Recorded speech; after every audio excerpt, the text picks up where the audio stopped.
Good evening, bonsoir tout le monde. Welcome to our council meeting of Monday, July the 11th at 8 o'clock. I have with me Councillor Schuster, Councillor Benizri, Councillor Dita Burku, Councillor Erdely, Councillor Mistrowski, Councillor Mike Cohen, and I'm Mitchell Brownstein, your mayor. Avant de commencer la réunion, je vais faire un petit résumé de les événements importants dans notre ville et la situation de COVID qui existe maintenant.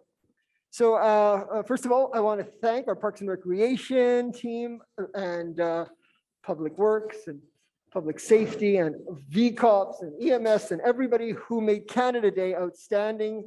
Councillor Andy Schuster, thank you for all your involvement. It was a wonderful event where we all were able to get together and enjoy everything that Canada has to offer and that Côte Saint-Luc has to offer. It was a wonderful day.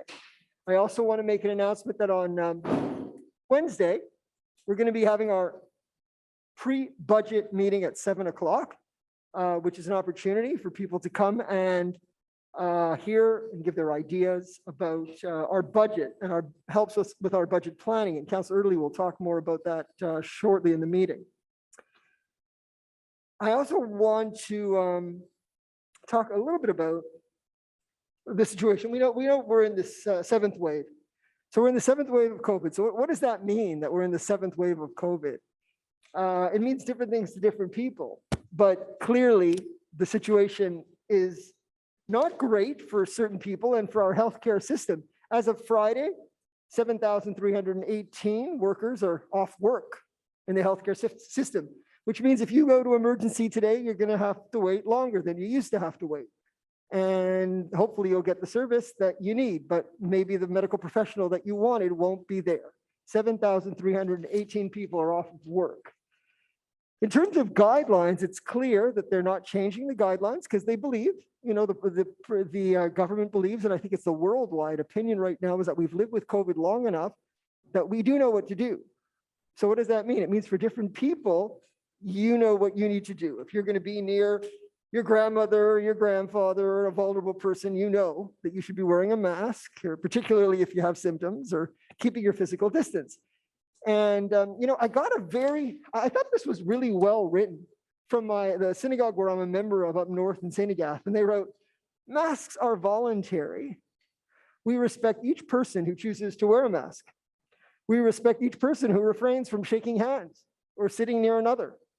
We encourage everyone to respect people's choices of how they protect themselves. Anyone who comes to synagogue must have no symptoms, et cetera, et cetera. But the message basically is, you come across people who look at you these days and say, why are you wearing a mask? And that's just not right. So my message to everybody is, do what you feel comfortable with, keep yourself safe based on your level of comfort, and protect your loved ones, particularly those who you're worried about catching COVID. Now I'm going to take a moment of silence to, there were quite a few deaths that continue to happen. So we will remember all of those who we've lost and pray for anybody in the hospital. I do have friends right now in hospital. We'll pray for their speedy recovery.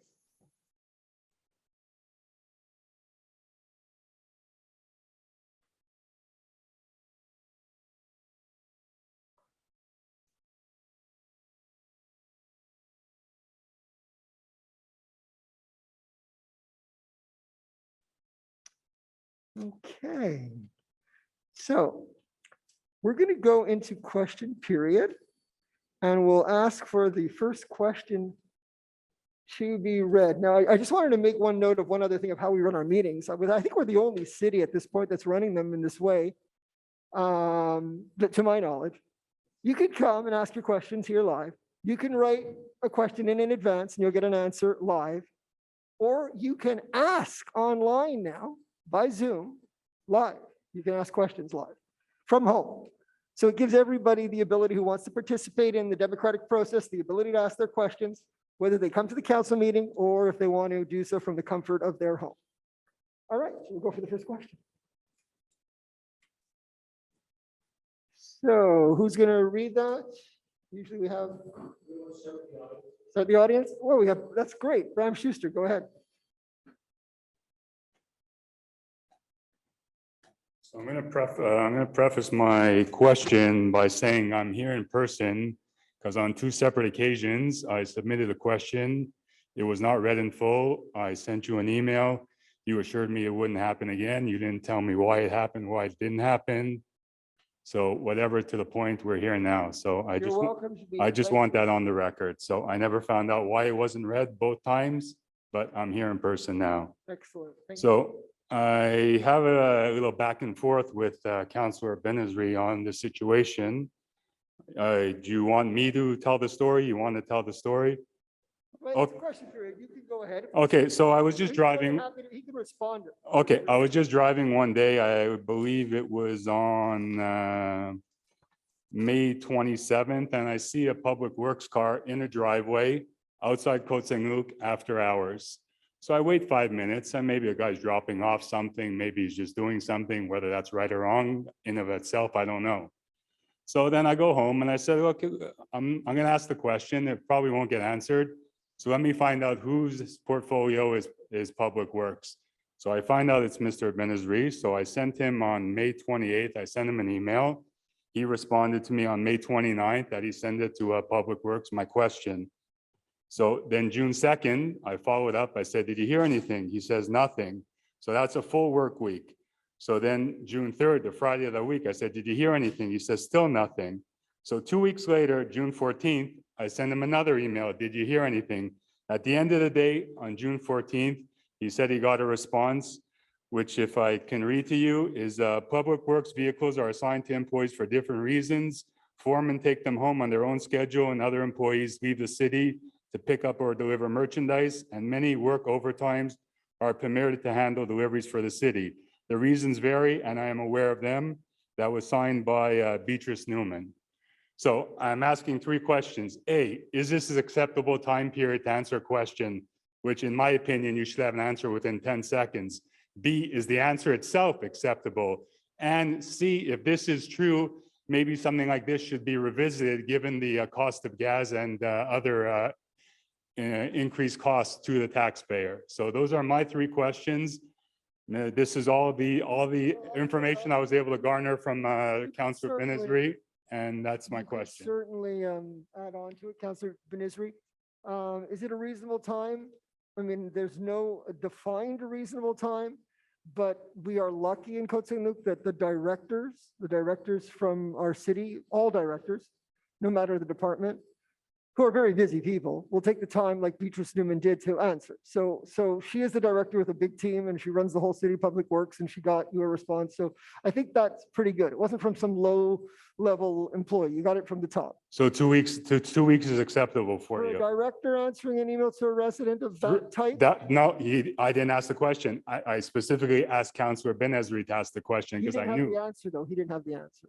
He didn't have the answer, so you went to the right person to get the answer, and it took her the time it took. I think it's reasonable, yes. That would be answer 1. Number 2, she's a director of a big team. Is it the appropriate response? I got that email. I read it. I was copied on that email, so Okay. I remember it clearly. That's policy, and I understand it. That is the city's official policy with respect to vehicles. So she gave you it as it's written. And it was of no interest to her to ask me, well, what's the vehicle number? Maybe somebody took it unauthorized. If that was me, I would say, what's the vehicle? Where did you see it? And if it is, I say, okay, John Smith has that vehicle at 123 Main Street from Saturday at 4 o'clock till Sunday at 2 o'clock. That's his shift. And to me, that's an appropriate answer. To me, maybe we have a different bar, but to me, that's an appropriate answer. And that answer should be on a computer or on a piece of paper instantaneous. That car was there. You had the car. It was parked at this area if the person's not supposed to be driving it, and it's going to be returned tomorrow morning at 10 o'clock. To me, that's an appropriate answer. So I guess it's subjective what we're talking about. I mean, you can speak to it, but I believe they have a very clear tracking of all vehicles that are being taken. Even more so. Go ahead, Councillor Erdely, if you wish to add, but I know Councillor Erdely put up his hand. I won't get into specifics, but I will say, if I may share, that it's practice for the foreman and as well in terms of public security, as well as for our managers to have the vehicles. Part of the reason is they're often called in the middle of the night. They're called on weekends. They're called on evenings. I could tell you, I've been out in the middle of the night for when there's a fire call, an emergency. They're coming from wherever they live. They're coming straight on site. So it's important that they can get there in a timely manner.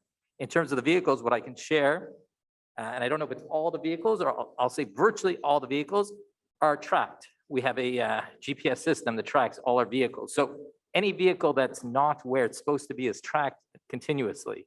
So the reason it was not alarming is because we know at all times where every vehicle is. So just share that. Thank you. Do you have anything else to add, Councilor Minister?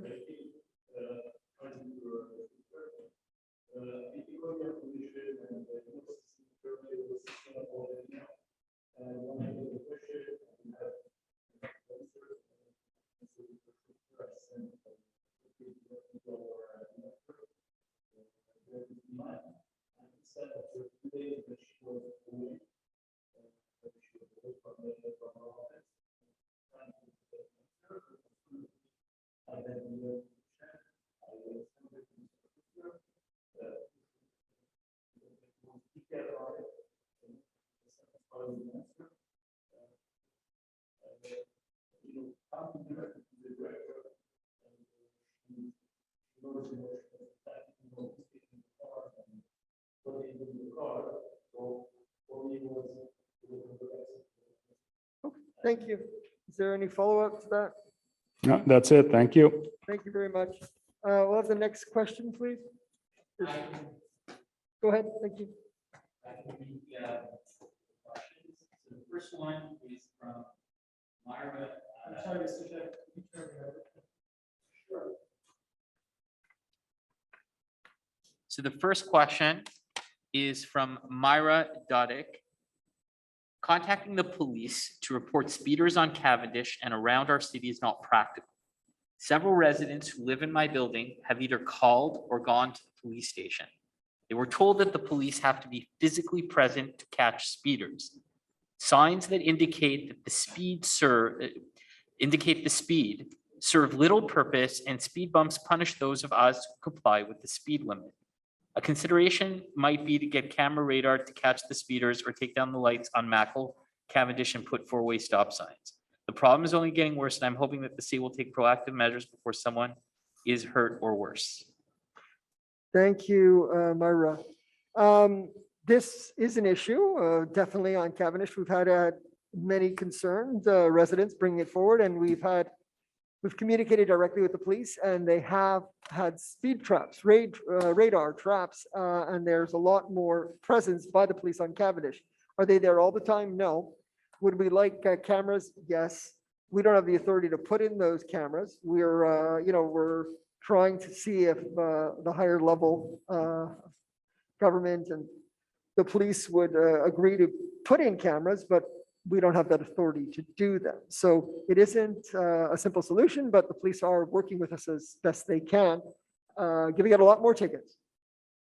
Okay, I don't know if anybody has anything else to add on Cavendish. No, okay, so we'll go to the next question. Next question. Yes, please. Sure. It's Wibke Scheid. As a resident, homeowner, or business owner. Okay, good evening. I'm glad the council looked into the matter of updating the nuisance bylaw in Côte Saint-Luc.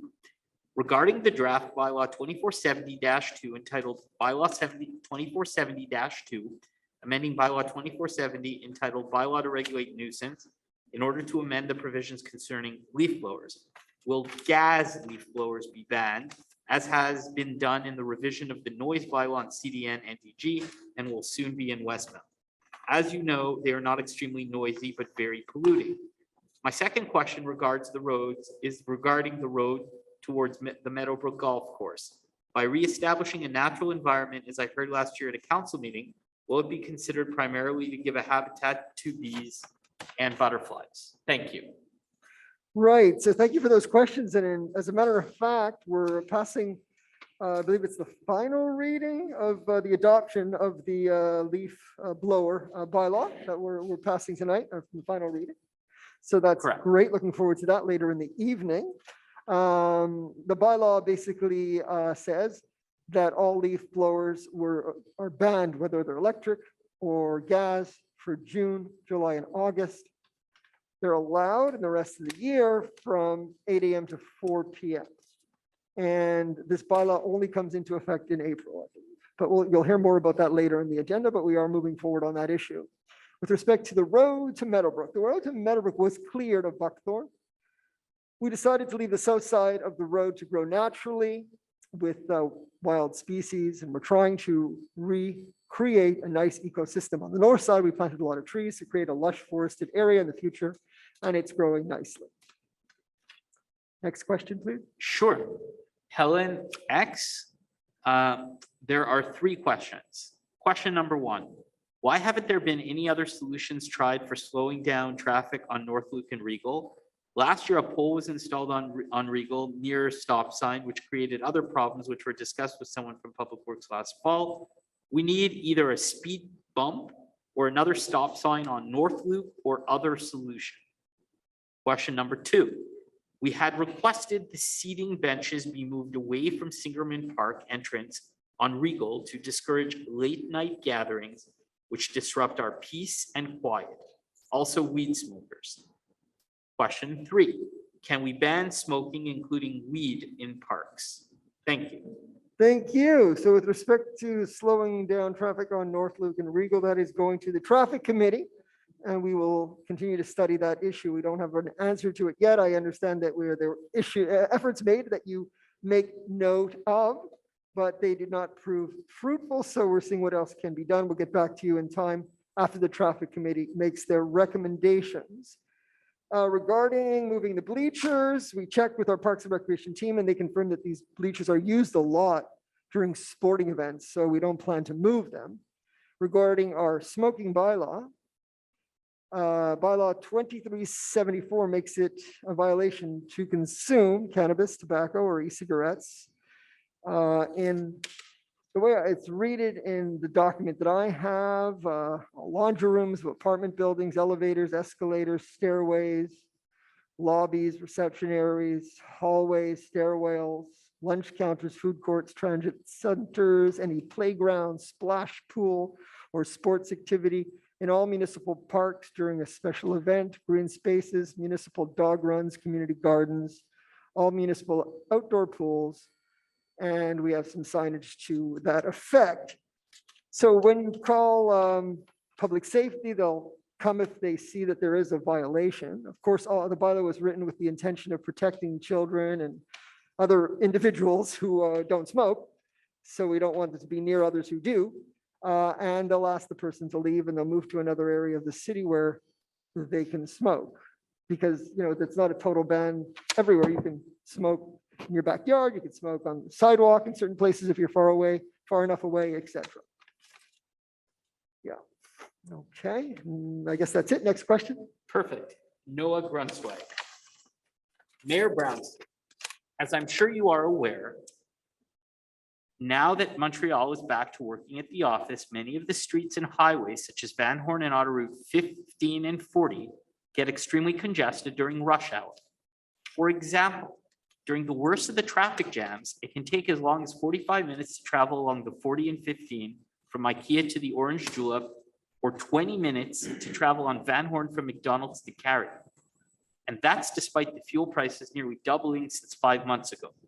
Now, I am aware that Côte Saint-Luc is working to add EXO train stations, get an electric tram system going, as well as the Cavendish extension and opening up Clan Ranald next to DeCary Square. However, those plans are undoubtedly going to take at least 5 years to complete. I was wondering if Côte Saint-Luc had any ideas or plans to ease congestion on the roads in and around Côte Saint-Luc that can be implemented before the end of 2023. Personally, I have some ideas that could in theory be implemented quickly. Number 1, making opening up Clan Ranald a priority. I know this is in the plans for Côte Saint-Luc, but this seems like a simpler way of getting across the tracks in the short term. This will remove unnecessary traffic from DeCary in the DeCary Square and Hippodrome area. Maybe even add a bike lane and a sidewalk for pedestrians. Now, the following ideas are for those who drive when it's not priority. Priority means carpooling kids or seniors are carrying groceries or business stuff. I suggest that Côte Saint-Luc have an awareness campaign for taking public transit. The density of people in a bus is drastically higher than the density of people in a car. which also results in less emissions, not to mention that there are lots of hybrid fuel buses and a few electric ones. The STM now allows access to not only the upcoming REM service on most fares, but also exiting EXO commuter train service on the island of Montreal. That includes the Montreal West EXO station and Côte Saint-Luc's proposed station behind the Côte Saint-Luc Shopping Center. Some medium and large size businesses use the STM's Opus et Seat program to pay for a fraction of or the full cost of an employer's monthly bus pass. Also, the STM have the seniors rates last year. So a senior's monthly bus pass is now $28.25. I also agree with the person who, during the February question period, requested a bus stop for the westbound 104, 138 at the Collins Loop.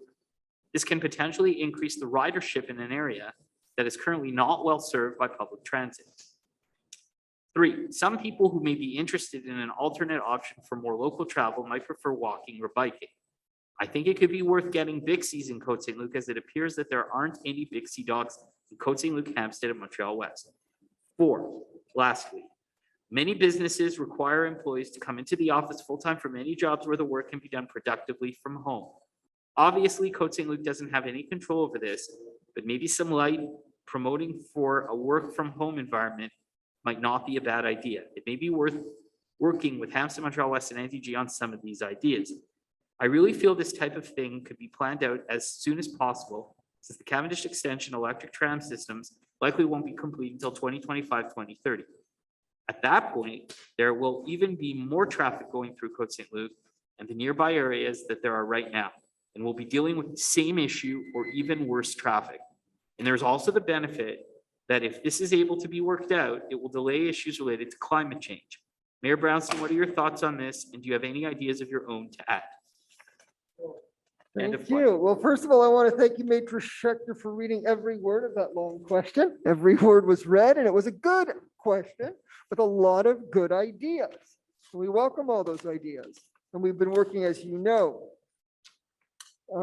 very hard on finding solutions to improve our traffic ways of getting in and out of our city. So it is an integral part of Côte Saint-Luc's vision to have active transit from the Carrie Square, as you had mentioned. We want to have a train station there, area towards the future Hippodrome development.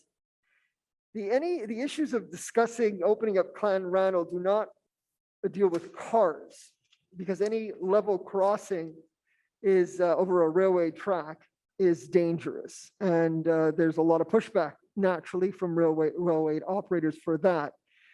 The discussion relates to active transit, that is bikes, pedestrians, not cars. So that's what's going to happen eventually with respect to Clan Randall, we hope. That's what we're pushing for. It's for pedestrians and bikes to be able to cross there. For numbers 2 and 3, the city is all for public transit, and we're working hard to improve the transit. From Côte Saint-Luc, there's 73% of trips in Côte Saint-Luc are taken by people in cars, and we want a lower number in the years to come. We're in discussions with the STM for reserved bus lanes, which would help buses move faster to and from the metro.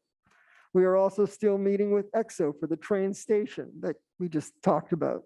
We are looking at all sorts of ways to diversify mobility options in the future.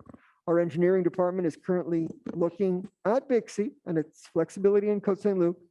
We are also looking at expanding our bike network. The city spends a lot of time on mobility. We definitely discuss it with neighboring cities and transit authorities.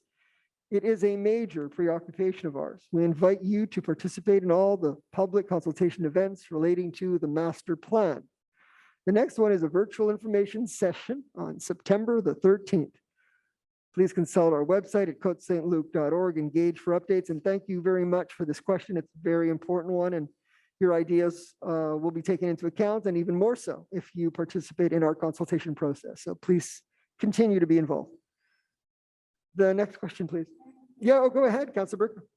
Yeah, Councilor Burke has been working tirelessly on this exact issue. Yeah, so I'd like to add something to that.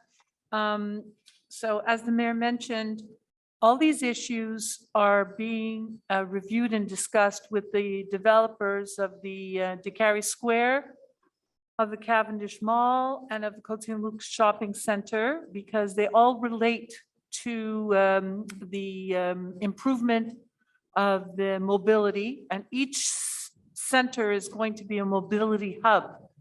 And so all these questions that you've asked, I think his name is Noah, right?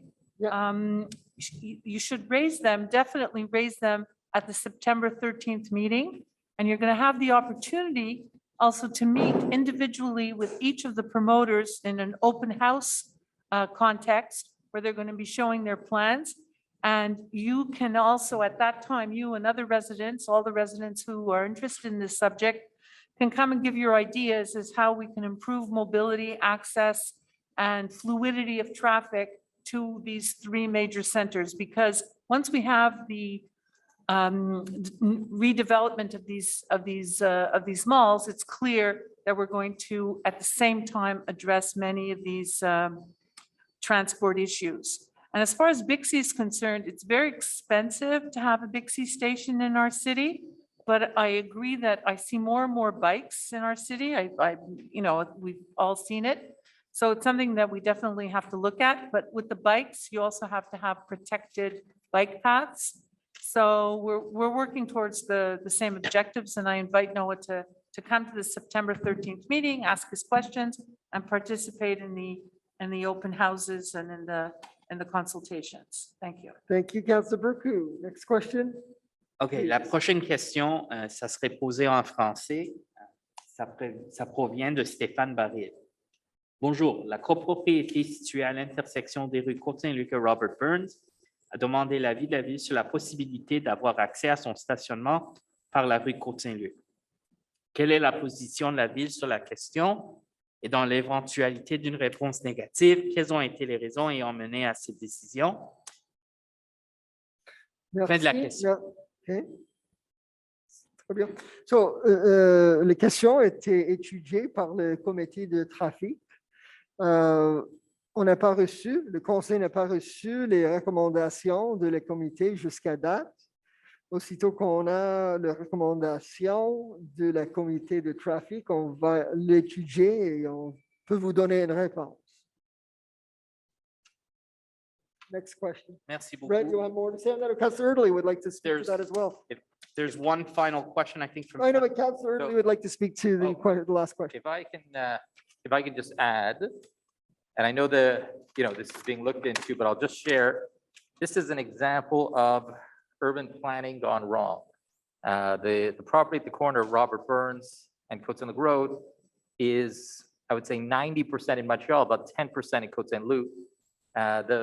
Côte Saint-Luc was responsible for the portion in Côte Saint-Luc, Montreal was responsible for their portion, and they allowed a very small access driveway, which really should have been wider.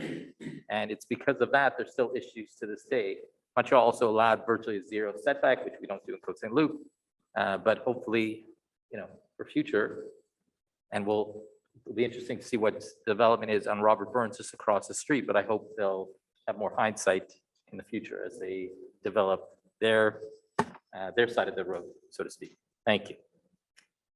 Okay, thank you, Councilor Erdely. Next question, please. Sure. The final question comes from Heather Treston, and it's regarding the meeting of June 20th, 2022 concerning the non-conforming religious institutions in residential areas.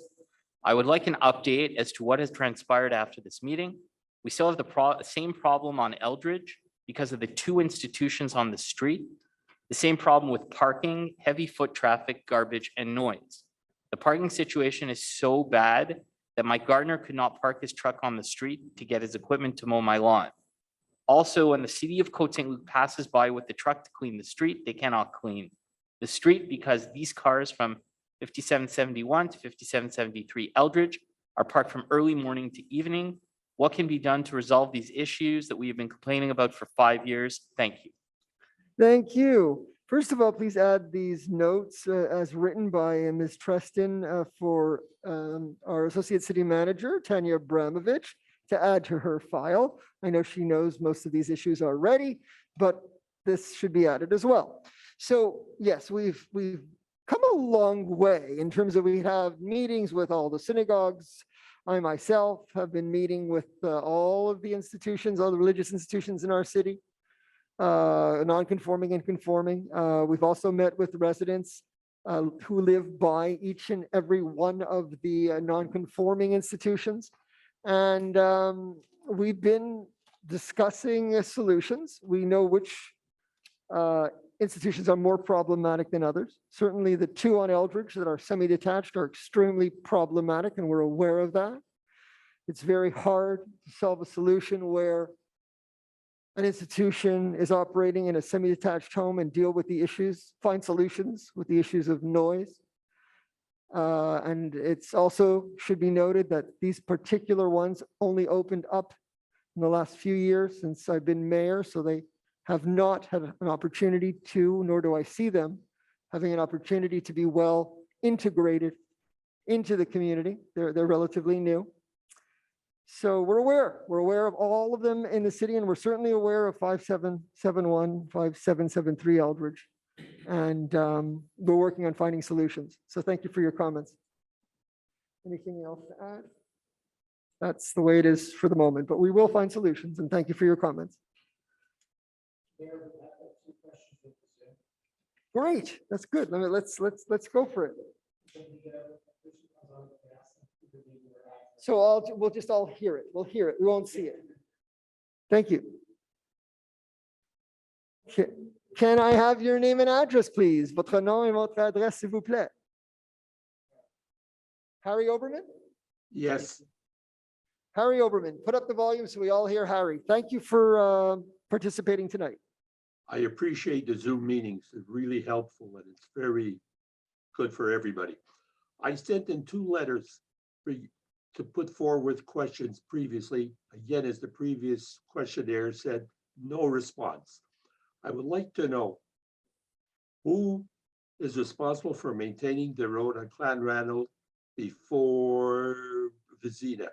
There's a big hole in a water main. How's the word? I think it's a shutoff valve. They repaired the sidewalk, but there's still a hole in the middle of the road. And I couldn't get through to anybody. I left messages, no response. Also, on Abraham de Sola, have we waived the overnight parking for any particular building? Because I can get up in the middle of the night, there's an average of 7 to 8 cars parked in front of the apartment building. The reason I think is they pay $200 a month parking, so it's cheaper to park in the street. But that's a personal opinion.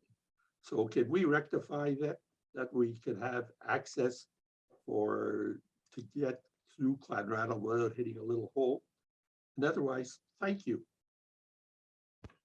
Okay, Councilor Burker, did you have an answer to the question with respect to the pothole or the Mr. thing on- Oberman, what I'm understanding is it's Clanranald, and Vizina? Just before Vizina, I don't know if it's. Let me finish. Clanranald, south of Vizina, No. It'll be south of Vizina, it brings it into Montreal. right? So Clanranald is in between, if you know our building, between our driveway and going to Vizina. To the Right track. after our entrance to our building. Talking about between your driveway and the tracks. No, south, South. south of our of driveway. Oh, so why are you answering your own question? No, I'm saying, why is it not being repaired? I sent through a letter. But if it's Montreal, why? That portion is not Montreal, as far as I know, because they came and repaired the sidewalk, Okay, but look. they didn't touch the road because Well, the road is further north. I send mean, you in have the to see if letter they're trying. and with the precise location, not send in the letter. I don't know who you sent it to, but that, well, It got lost in the, who did you send it to? I think it was the Public Works. Okay, well, maybe you could resend it to the mayor's office. I think you know the address. Yeah, you want me to send it with a photo? Sure. Sure, yeah, because I'm not exactly clear of the location. Picture's worth 1,000 And words. always send me, I mean, something like that, I'll make sure it's followed up. My executive assistant, Tammy McEwen, make sure that everything's followed up. So you can email me at mbrownson@cotesaintluc.org and I'll make sure that your question's followed up. With respect to parking, you're asking me why 8 cars from Le Vicomte got parking passes? No, I never said that. It's on Abraham de Sola Street. near the Majestic. There's always, in the middle of the night, in the morning, when I get up, several cars are parked overnight consistently. And some nights there's a big truck parking on behind the shopping center too, all night, a commercial truck, which again is illegal. I can get up in the morning at 5:30 and there they are parking. And it's not up to me to call the city again. No, but you're saying that you're assuming they must have parking passes. I don't think they do, because I haven't seen any on the windows. Okay, That's so consistent. we'll have our public security officers check those streets out at night and see if there's any people parked who aren't allowed to park overnight and they'll be ticketed. Because So Thank that's on Abraham de Sola near the Majestic. in front of the Majestic adjacent to our property, to the Alright. VCOM property. What of that, Maitre Schechter, to have public security check out those streets at night? I've noted the complaint. I'm going to meet with the PS director tomorrow, actually, and I'm going to mention it. Okay, thank you.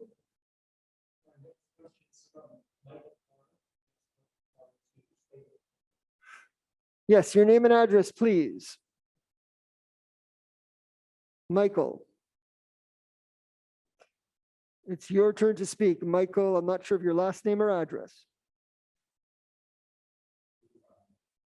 Maybe you're on mute. Oh, you see him? Yeah, I think you're on mute. Go ahead, unmute yourself.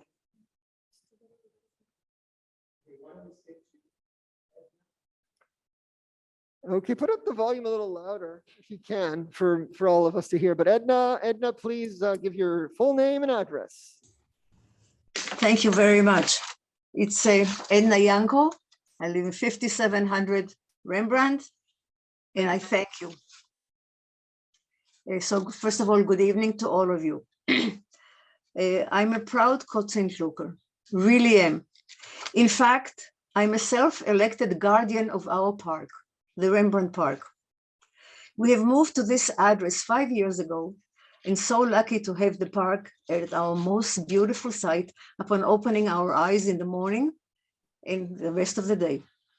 From where I live, I see things that I'm really concerned about, and therefore need to share it with you. I must say that yes, indeed, that some of the problems that I saw regarding the hill in the park already has been taken care of, and one more item will be looked into just before the fall. I've been in touch with Public Works for the past 4 years. At first, I dealt with Mr. Desjardins, I think that was his name, if I'm not mistaken, and continued with my concerns and requests with subsequent heads of the departments with no avail. Perhaps the wrong ones just didn't help it. I've requested some picnic tables to be placed at different areas in the park, and yes, they were placed all around the park. I've also suggested that the children's playground be upgraded. It's pretty shameful as compared to other parks, such as the one in the Rabbi Shoham's Park and others. I certainly spoke to a few young parents, and you don't want to hear their comments. And yes, of course, how remarkable is the new basketball court. So many kids are now playing, campers are taking advantage of it and using it, just fabulous to see. And then there were 2 picnic tables on the southern side of the park, near the slope of the hill, close to the street. Really very convenient for people to just walk over and sit and take advantage of it. And in fact, quite dangerous is that where the wood that was on top of the table was chipped, not 1 table, but 2. And I saw 2 gentlemen who were bruised by them. I have asked for the past 2 years to please add 2 more tables, and preferably those with a metal frame, so that the elder folks that could use those tables would be able to easily slip into the table instead of stepping over the bench. Not only that, to perhaps bring the trash bin close to the tables and not to leave it at the corner of the street, which has no purpose at all.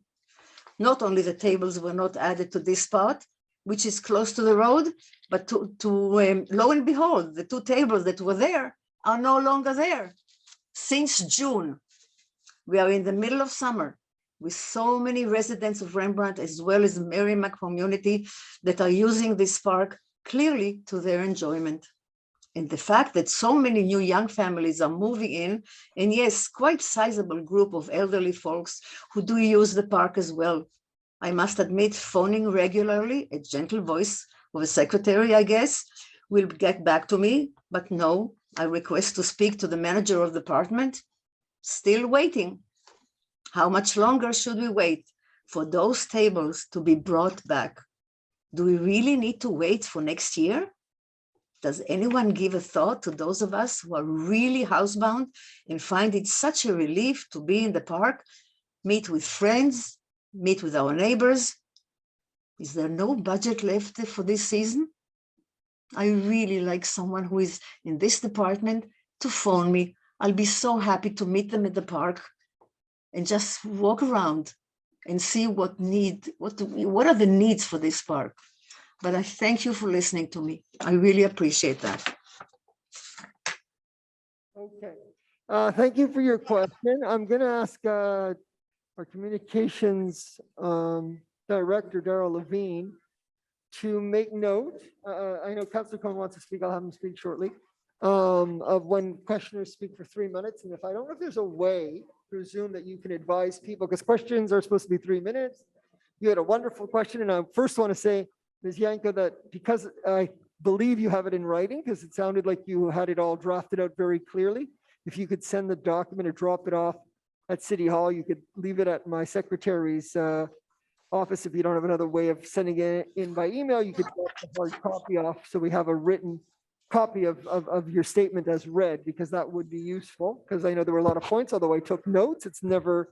If you tell me the to whom email, I will be happy to do so. Oh, email, you can send it to me. It's fine. mbrownstein@coatsaintluke.org. Okay. And Sure, I'll thanks. forward it on. Okay, so yes, Councilor Cohen will speak in a minute. We are aware, we would like to change the picnic tables. We understand that the middle ones are better. And we're glad that, that the basketball court's being used well, and we want to upgrade all of our playgrounds for sure. And we take note of the fact that you want those tables to be not wood, but metal, and that the garbage can should be near them, not far. And of course. And that they're dangerous. So, but having the written document, we'll be able to give it to the right departments, and we'll see what we can do. Of course, everything's under budget and time, and nothing happens. They're all very good questions, and I will have Councilor Cohen add to his comments. Please, Councilor Cohen. Thank you, Mr. Mayor. First of all, living around the corner from Rembrandt Park for the last 27 years, being the counselor for the last 17, I spend most of my walks, which I start on a daily basis in April and continue through the fall. And I've done daily walks through the park just in the last week alone to Rembrandt Park. Ms. Yanko is a regular emailer and caller. We speak all the time. So I'm quite surprised that she chose to address this at a public meeting and not send me these concerns directly, because I will tell you, in the last week, I've got no less than 10 concerns raised to me about Rembrandt Park. And I use the word concerns because Rembrandt Park has become a hub of activity in the last couple of years. It's never been more utilized by people of all ages. Some people called about the picnic tables, and Anthony from Public Works took the time to physically go there and do an inspection. I will tell you that some people wanted to know if picnic tables were missing. They were moved to different places. There has been major construction going on at the chalet, which is becoming handicap accessible. We put in a new roof there. Brand new bathrooms have just been installed. They're almost 100% complete. The handicap accessibility is almost complete. Yes, we did put in new basketball courts, which the mayor helped me great with last year. We put a new soccer field out there. We have the water spray park for the kids, which we put in at great expense a number of years ago. We have upgraded the equipment. I think Ms. Yanko needs to understand, I would love all the money in the city to go to Rembrandt Park because that's in my district. But we have parks, and I'm sure all the councilors can, if she saw behind the scenes, We all are fighting for our parks. We all want more dollars for our parks. And we have to understand there's parks throughout the city and every park has got to get its fair share. Rembrandt has gotten its fair share. So I'm very happy to always respond to Ms. Yanko, but I will tell you that in all, people are very, very happy with Rembrandt Park. But when they raise a concern, they do it to me and I immediately walk over there. I am there sometimes multiple times a day speaking with the attendants and I constantly speak to the users. We understand. So we'll take her. I would like to get a copy, Ms. Yanko, of your letter to the mayor, and please direct your questions to me as you always do. Thank you. Thank you, Councillor Cohen. I know you're very, very proactive, Councillor, and thank you for that. Do we have another question?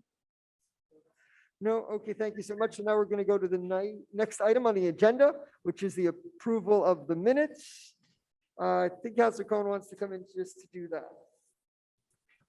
You need to move something, Councillor Cohen. You can move the approval of the minutes if you'd like. I am coming. Very good. And then we'll move on. This is our way of doing hybrid meetings for those that are more concerned, immunocompromised or other concerned. So Councillor Cohen will move the minutes and then you can go back in the back room. Moved by Councillor Cohen. I so move, Mr. Mayor, and I will say in my remarks, I want to thank the mayor, I want to thank Darrell Levine, I want to thank Jonathan Schechter and our staff for making it possible for people like myself, where I'm immunocompromised, to participate in these meetings in a hybrid fashion, in and out for safety purposes, and for having the mask mandated at these meetings. So thank you for that. I move. Moved by Councillor Cohen, seconded by Councillor Schuster. Any discussion? So that's the minutes of the regular council meeting of June 13th and the special meeting of June the 20th. Moved by Councillor Cohen, seconded by Councillor Schuster. Any discussion? All in favor? Carried unanimously. Any business arising from the minutes? So then we move to item 4, the departmental reports. Councillor Schuster. Thank you, Mr. Mayor. The monthly reports submitted for June 2022 be and are hereby approved as drafted. Moved by Councillor Schuster, seconded by Councillor Hijowski. Any discussion? Please go ahead. Who would like to speak first? Councillor Erdely. Thank you, Mr. Mayor. I'll share a few items. I'll start on the finance side. So as the mayor mentioned, on Wednesday at 7 p.m. will be our budget consultation. If you want the link, it'll be on Zoom live. However, it'll be an interactive event. Residents will have the opportunity to ask questions and also participate in some pop-up polling. Anyway, so again, Wednesday at 7 p.m. You go to the Côte Saint-Luc website, you can find the link there. And just to add, this is something that we started a few years ago. It was an idea that came from our treasurer who had visited a conference, gone to a conference where other cities were doing this. And the reason we decided to do it is because in previous years, we would present the budget in December. And at that point, it was already decided. I mean, I hate to say it. So when we were presenting the budget to the residents, we could have some great questions and great feedback. However, it was too late at that time to make any changes. The reason we're doing it now and we're doing it in July is because we're just beginning the budget building process. So now is an excellent opportunity for residents who do have questions to bring up their concerns and let us know what their priorities. So I urge all residents to come. I look forward to seeing you on Wednesday at 7. Also on the financial side, I'll share a few stats. I always like to share some numbers. 146 water filters. So these are the lead filters, the NSF 53, for example. So I encourage all residents to purchase lead filters, at least until you have an assurance that your pipe has been replaced if you're living in a home built during that period where lead was used in some cases for the service line. We've also given out 21 charger rebates. So these are for residents who have purchased electric home chargers for their vehicles. And of course, we hope to continue to encourage more residents. I can tell you on council, we're 3 of us, with 4th coming soon, that have electric vehicles. And I can say I'm saving a lot of money by having an electric vehicle now, especially with the price of fuel the way it is. In terms of pet permits, So we've given out 438 so far this year. And continue to remind residents, if you have a dog or if you have a cat that you allow to go out of the house, make sure you get a tag for that pet. I'll share also, well, actually, I'll switch to the environmental side or climate change. The city has added 3 establishments to its list of composting, list of buildings that have composting.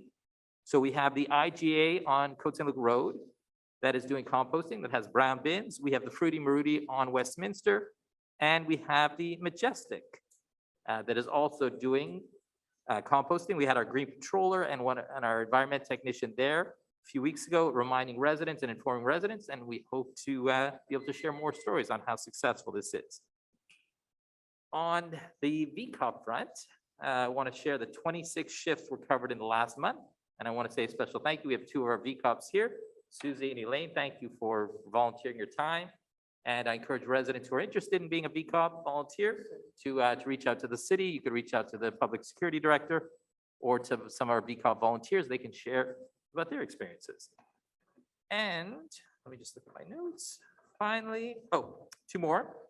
Also, sorry, on the environment front, also to add, we have our green patroller, Eduardo, who started. So this is an initiative we do in consultation or conjunction with the City of Montreal. And our green patroller works in the city, volunteers, goes to the camps, city buildings, malls, apartment buildings, and so on, and reminds residents what is recyclable, what's not. And it's been a benefit to the city. And finally, I'll share that the Fletcher Park Monitor is back as of June 27th until August 19th. So it was a very successful summer last year. So this is for children. It's an alternative activity. We know not everyone has the opportunity to go to camp, but they do daily activities Monday to Friday. And I believe it's, I'll double check. Well, I don't have the time in front of me, but it's 4 to 7. Thank you. So from 4 to 7. And I can tell you I had the chance last year to visit a few times. I think the mayor also came with me to visit, and another initiative that is going very well. So that's it for me. Thank you. Thank you, Mr. Mayor. Councilor Lee. Who wants to go next? Councilor Schuster. Thank you, Mr. Mayor. Thank you also for being my co-chair for this past Canada Day. Canada Day festivities were back in full force this year at Wager Field with great music, food, and fun. A new highlight this year that was very impressive was the colorful and wonderfully animated drone show. And I heard a lot of oohs and ahs from children and adults alike. Highlight that's happening this summer is Summer in the City. And that kicked off on June 12th and continues throughout July and August. It's a collaboration between the Eleanor Public Côte Saint-Luc Library, the Recreation Department, and Public Works, who have all been hard at work planning a variety of summer events at different locations, including fitness several times a week at Trudeau Park's back parking lot, including yoga, Zumba, body sculpt, Tai Chi. There's line dancing at Trudeau Park and international dancing at Rembrandt, and both of those are on Mondays. Tuesday evenings is the Côte Saint-Luc Dramatic Society holding workshops and exploring acting techniques, and no previous acting experience required. You can partake in those, or you can just sit back and watch as the actors work together under the direction of our MC Cameron. We also have story time at Fletcher Park and other great events, and you can check those all out at cotesaintluc.org on the events page, and you just select Summer in the City. There's a full calendar there for everybody to peruse. And of note, Sunday, July 17th, coming up, the Buffalo Hat Singers will be at Parkhaven Pool from 1 p.m. to 2 p.m. To perform, as they were unfortunately rained out on our National Indigenous Day in June. So people can enjoy that at Parkhaven Pool, and you don't need a fun pass or a pool pass for that particular event. You'll be given a special bracelet to attend just the Buffalo Hat Singers. And that's it for me. Thank you. Thank you. Who'd like to speak next? Councilor Kajowski. Thank you, Mr. Mayor. I'll be very brief because I'm going to ramble on shortly when another and one of the next items comes up. So just very briefly, things that have just come my way regarding my portfolio and my district in particular, so Kerwin Park. Renovations are moving along very nicely. For those of you who have driven by, passed by the area recently, you may have seen that the frame of the chalet and actually the wood of the upper soffit area has gone up. So it's starting to look like a building. As well, on the other side at Alan J. Levine Playground, all the infrastructure is in, as far as I can tell, borders for pathways, the water lines are in for the new bathroom that's going to be constructed there. I'd like to thank some diligent residents that have called me or texted me in the later hours of certain days to tell me that water was running in the park, but it turns out that that was okay because new concrete needs water, so the water was left unintentionally. So those who walking by Mackle or by the entrance to Kildare, if you hear water, it's okay, it's on for a reason. Last thing I just want to mention is our lead testing for this summer. We have to date about 280 tests booked. We have capacity for well over 800 or maybe even 1,000. So if you have not gotten your water tested, if you didn't do it last year, if you're not booked yet for this year, please go and book your testing. It doesn't matter what your neighbor's number is, across the street, next door, attached, detached. Your water line is your water line and has nothing to do with your neighbor's test results. So please go out and get tested, because the more data we have, the quicker and better we can plan to change out those pipes. I guess that's it for me. Thank you, Mr. Mayor. Thank you, Councilor Gajowski. Who is Councilor Benizri? Thank you, Mr. Mayor. Just some highlights.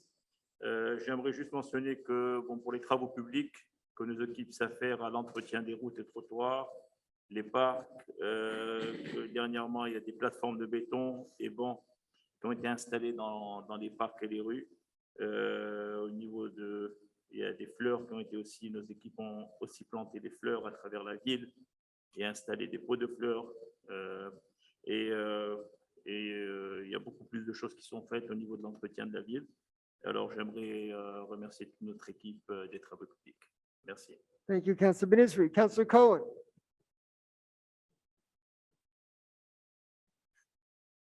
You're on. Yeah, thank you, Mr. Mayor.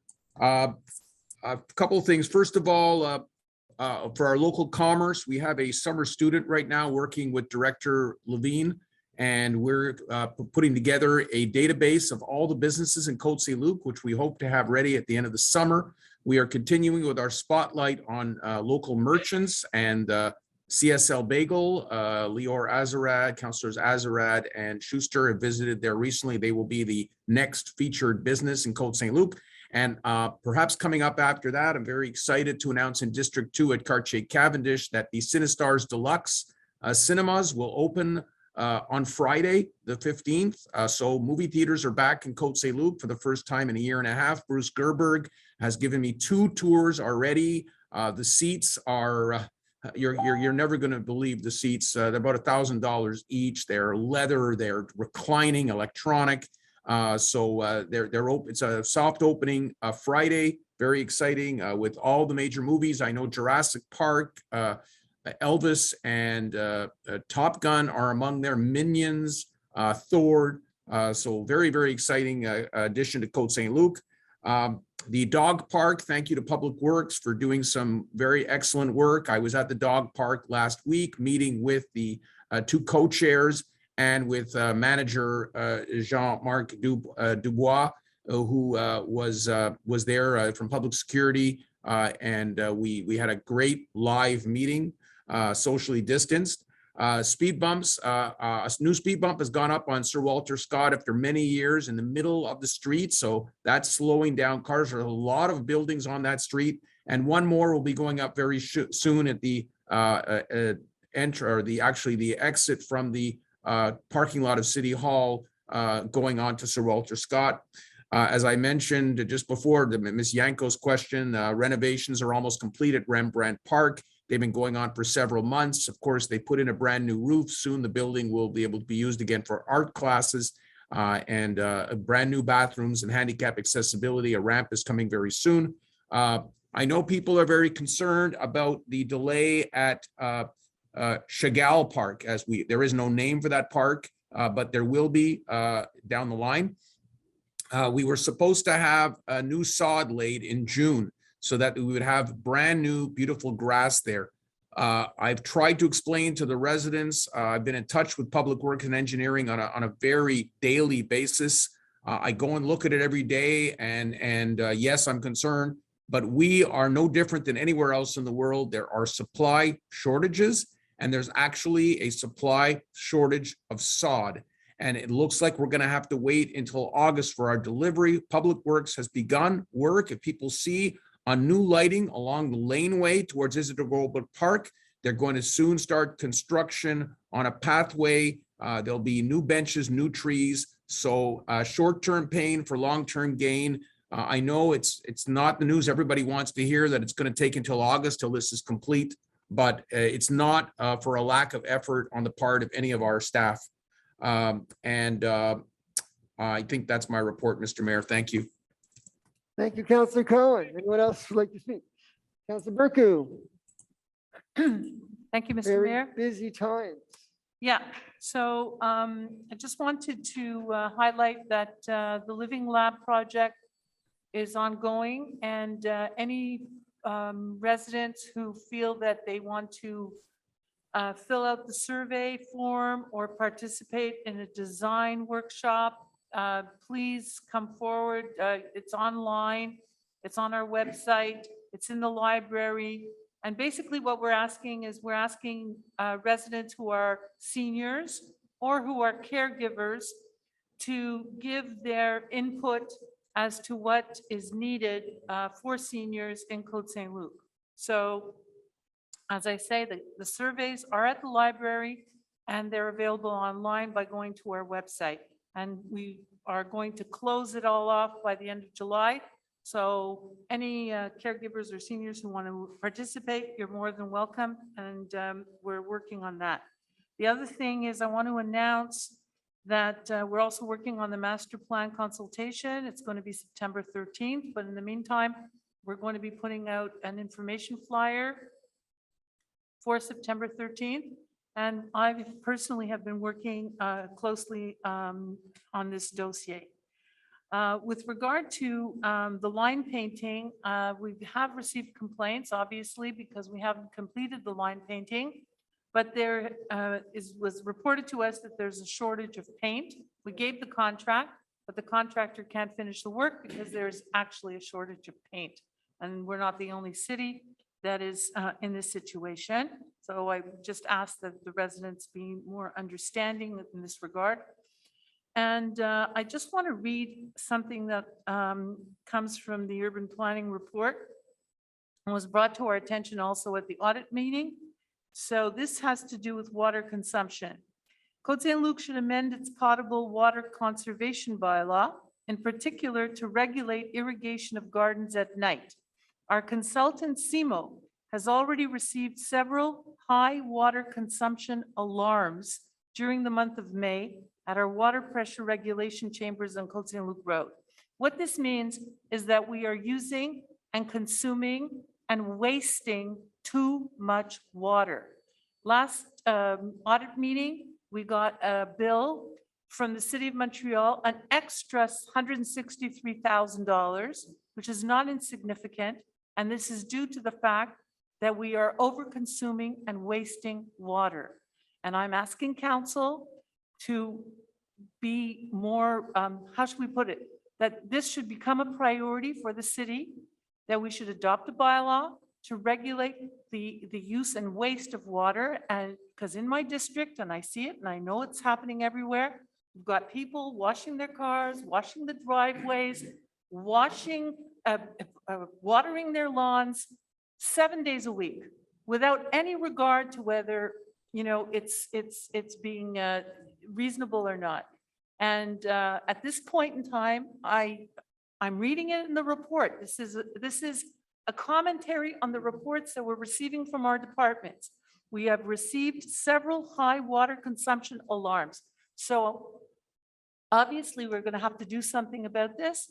And I think that we're going to have to, you know, adopt a bylaw like in all other cities to regulate water use either by alternating from side, the east side or west side of the street, or alternate days.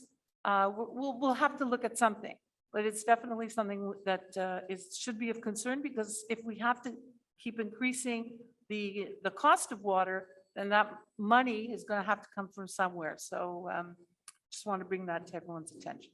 Thank you. Thank you, Councillor Burku. I think that's Councillor Erdley. Thank you, Mr. Mayor. Sorry, I just wanted to add as a follow-up to Councillor Burku's point, that we are going to be installing the city 380 residential water meters this year. Now, that's only a small percentage of the homes, because, I mean, in all we have, I guess probably about 5,000, let's say, residences.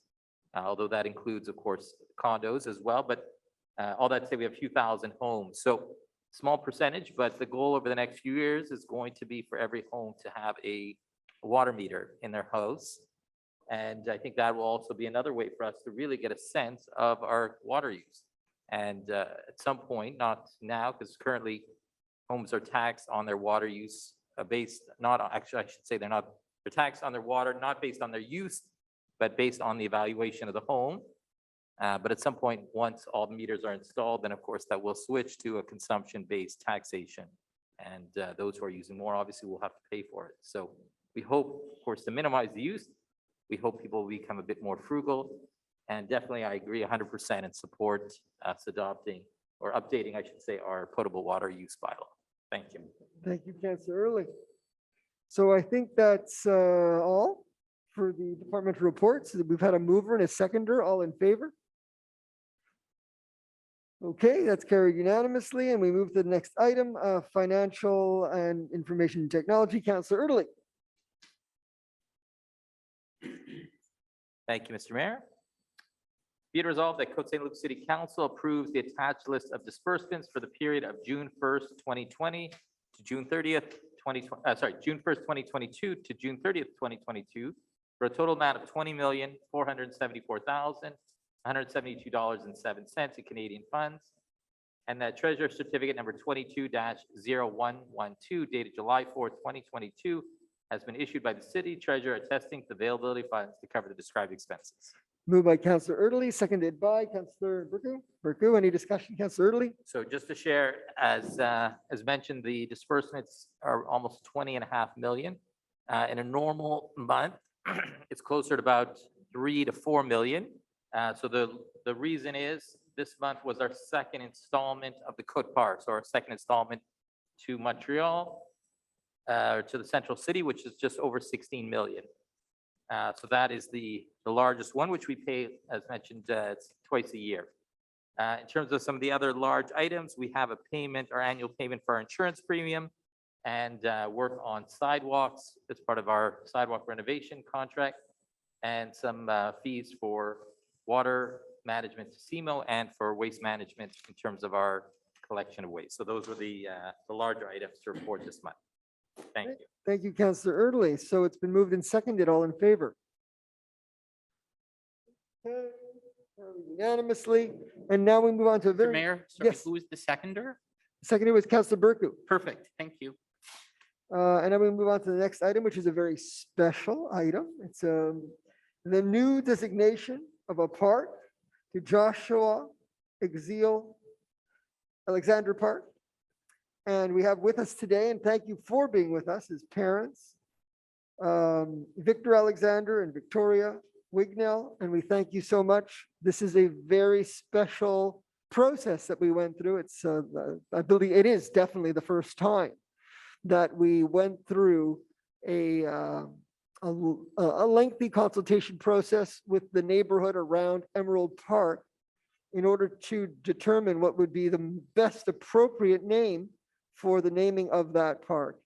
And I know Councillor Kajewski was very involved in the process, along with Tanya Abramovich, other members of staff, and Councillor Schuster. So I'll let them speak to it. And we're very happy to be at this moment. So thank you for being here, and we'll hear more from Councillor Kajewski. Thank you, Mr. Mayor.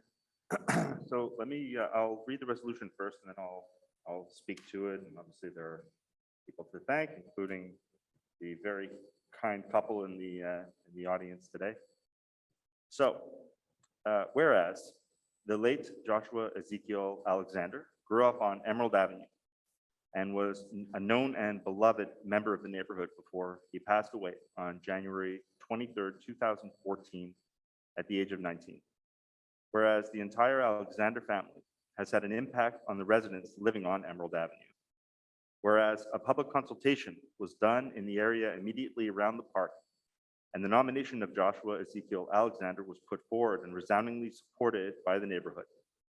Whereas the city of Côte Saint-Luc wishes to honor the Alexander family by naming the park located where Emerald Avenue and Wavell Road meet, Joshua Ezekiel Alexander Park. Be it resolved that for all the reasons cited above, the Côte Saint-Luc City Council hereby designates the park located where Emerald Avenue and Wavell Road meet, Joshua Ezekiel Alexander Park. That the Public Works Director or any representative under her care or control is and shall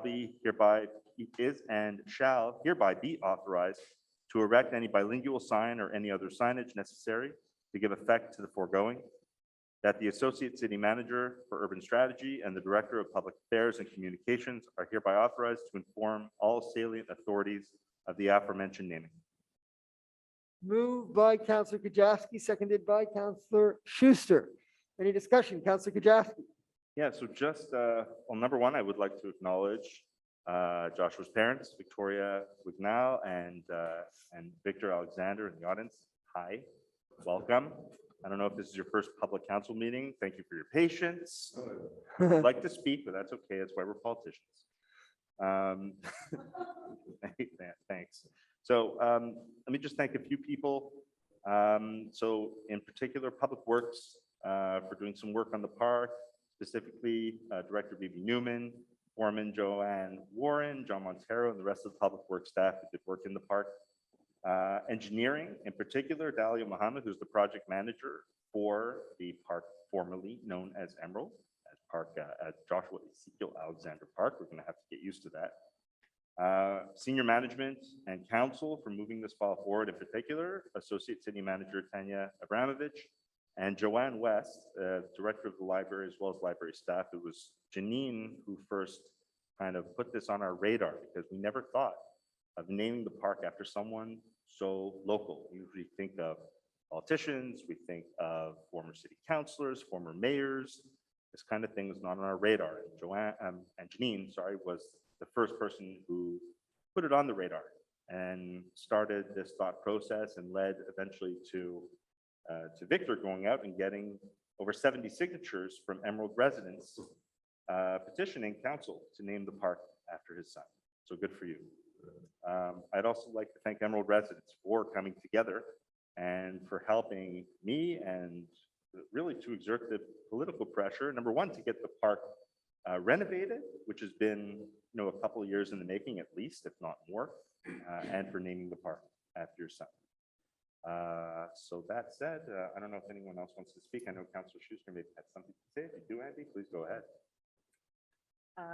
I didn't prepare anything, but it was just really meaningful that the committee discussed naming someone that, like you said, like Councillor Kajewski, going local and increasing the diversity of the people that we name for as well. And it should reflect the community. And we know that people will take good care of this park in honor of your son. And we really hope they do. So. Absolutely. And one more person to thank who I better not forget is our Director of Communications, Darrell Levine. We formed we have our toponymy, our naming committee, and we formed almost a mini sub-naming committee, myself and Tanya Abramovich, the Associate City Manager, and Darrell, to kind of move stuff forward through the committee level, because everything with the city has to go through its steps, its stages, its bureaucracy. So thanks to Darrell also, and we're going to work on now getting a sign ordered and up after we have the official park opening, because once you put up a basketball net, I told this to you, once you put up a basketball net, kids are going to play in the park, whether it's fenced off or not, they're going to hop that fence. So we need to get the park open which we're going to do in the next probably 3 weeks or so, once we get the water fountain installed. And then we'll get a sign in place hopefully before the end of the year. So that's it for me. Thank you, Mr. Mayor. Okay, thank you so much. We're very, very happy to be doing this. And I think it's really going to make it very special for not only the family, but for people who knew your son and grew up with him. And having his name in the park will bring life to him again and to all of you. And you'll always think of him and all the good things and all the good memories. And we'll give everybody strength and hope for good things in life. So we're happy to be able to do something so meaningful for the area. And if you would like to say anything to us at council, you can go to the microphone. You don't have to, but you're certainly welcome. If you want to say anything, you can today, but you don't have to. But I would want to take a picture with them, Daryl, at some point. So we should do that. We'll just call for the vote. Oh, go ahead, please. Yes. Don't feel obliged, Mr. You're not obliged. It's just if you want to. We're going to make you speak at the ribbon cutting anyways. Okay. Good evening, to the member of parliament. My name is Victoria Wignall and Jeffrey Alexander. My son is Joshua Alexander, and I really appreciate everything that you all have done for us, because he deserves it, because he's been through a lot. He was born in 1994, and then he took sick at 1995, and he was only 8 months old. So he picks up some infection, so he has to have a heart transplant. And then when he got his heart transplant from Toronto, it was a 3-year-old boy that passed away. And then he had his heart transplant, but it wasn't an easy road. It was really rough, because I have to actually live into the hospital with him, because we always going into rejection or infection and all kind of thing, lots of medication. I have to be like a nurse at home, because, his lungs get damaged from all the operation that he have. And then, with the valve of the heart, they always break. So he always have to have operation to change those valves for him, but they never work anyway. But anyway, we give God thanks, because the doctor told me that 1995, he said to me, "Oh, tell me a year from now that he's gonna be okay," because I told them that it's gonna be okay. But because he having all this problem, they thought he was gonna pass away. And he lived until he's 19 years old. And when we give medications, after a person get transplant or anything, the medication fix one thing and it's damage one thing. So it's damages kidney. So we have to be careful with the kidney. And then his body don't make like a lot of stuff. So his immune system is always low. And there's a medication that I have to give protein to him, because his body doesn't make protein. I have to give RNS. I think that's for the white blood cell. So I keep on have to give injections every day. And afterward, I have to do a lot of vitals at home to take temperature, blood pressure, keep the weight always in track, because there's a lot of fluid that he picks up. And then one day, one night, he's playing his game. And I said, I do the vital. And I said, I go to the hospital. I said, Joshua have an infection again. We just came out the hospital, because we have to go all the time for dialysis, because now his kidney's not working. And then, I was there with him, because I'm in the hospital 24/7 with him, never leave him. He was only 8 months until he's 19. and we was at the Royal Victoria. And then they brought us up at Medicine, and I said, I don't like this. I don't like to be up here. And then I'm there with him, and he's on his phone, his tablet, and he said to his friend, you know, Dave, I really don't feel well. And then he said, Mommy, I want to go to the bathroom. I put him on the bedpan, and then I don't know what burst, but you can hear like a ball burst into his stomach. And he come back and I cruggle him, and his eye just go over. That's it. And he was gone. But you know, we give God thanks, and I appreciate everything that you're all doing for him. You know, with Monty, we try to let him have a life when he can have a life. Monty bring him to play basketball. I put him in karate. I tried to make him active somehow, see him having a good time. And by the grace of God, helping me strengthen each and every one that has to take care of him. He made it until 19 because the doctor told me he wasn't going to make it. Tell me a year from now that he's okay. And I said, yes, he's okay, it's fine. He's gonna be okay. And he was 19 years old when he gone. You read the things then that he written for me. He makes sure to tell me he was appreciate everything. But you know, I said, you don't have to tell me thanks or nothing. I am there, that's what I'm there for, to make sure he's taken care of. But he wrote all the time, you know, oh, he appreciate what I've done, and he know that I will do it over again. And yes, I would do it over if he was still here. It's my duty, it's my job to take care of him. So I appreciate that the park gonna name for him, and all the little children that live in can go there and play and enjoy themselves, and he will be watching over them. I thank you for everything. Thank you. Thank Have a you. good night. Thank you.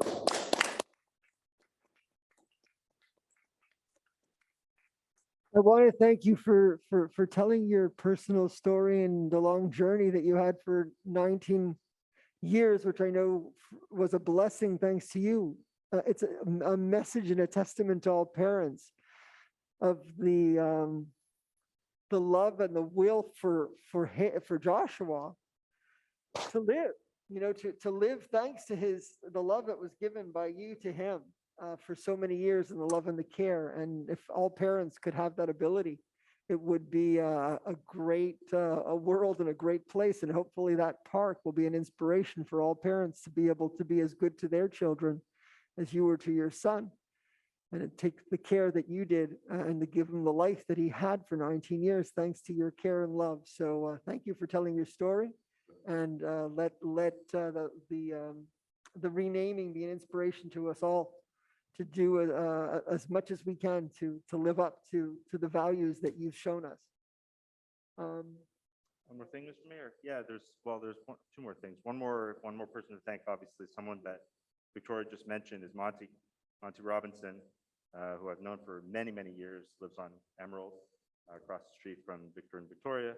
So thanks, Monty, also for connecting me with you guys and for also moving this forward. And I should tell you that, first of all, what Joshua made for you, what you showed me at your apartment, the book that he built for you, thanking his mother for everything that you did for him was just inspiring and eye-opening. I could tell from that he was some kind of kid. And I should tell you also that we're going to have either a QR code or a link on the park sign itself so that people can read Joshua's story and information about him that'll link directly to the Côte Saint-Luc website. So we'll get that prepared. The library staff will work on that with you, so that people can read Joshua's story once the park is open. All right. Thank you, Mr. Mayor. Moved and Thank you, seconded. guys. All in favor? Carried unanimously, and now we need to take a picture, Darrell Levine. So if you'd come up for a second with the council.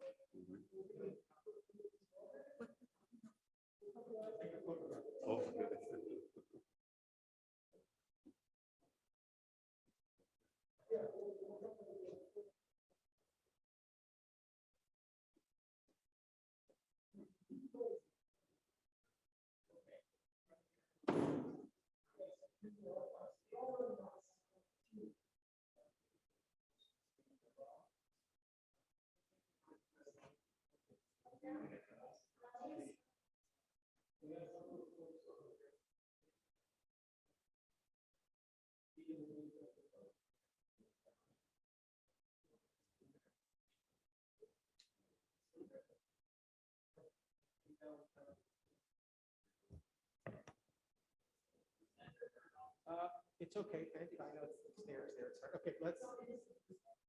That's, okay, you can put your foot if you like. Okay, have your attention, please. If you look this way, please. 5, 4, 3, 2, 1. One more. One more. One more. Thank you. Wait. Back. Come back.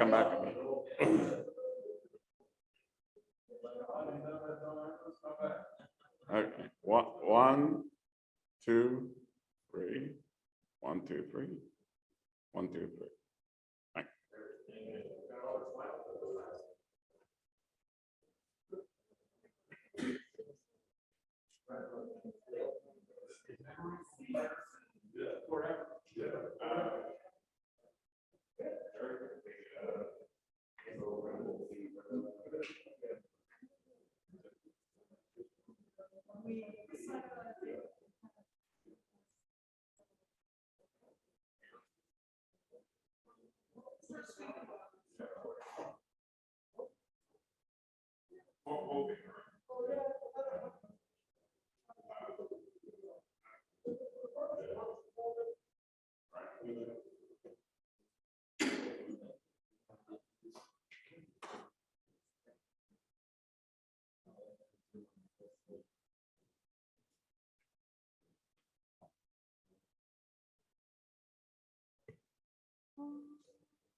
Okay.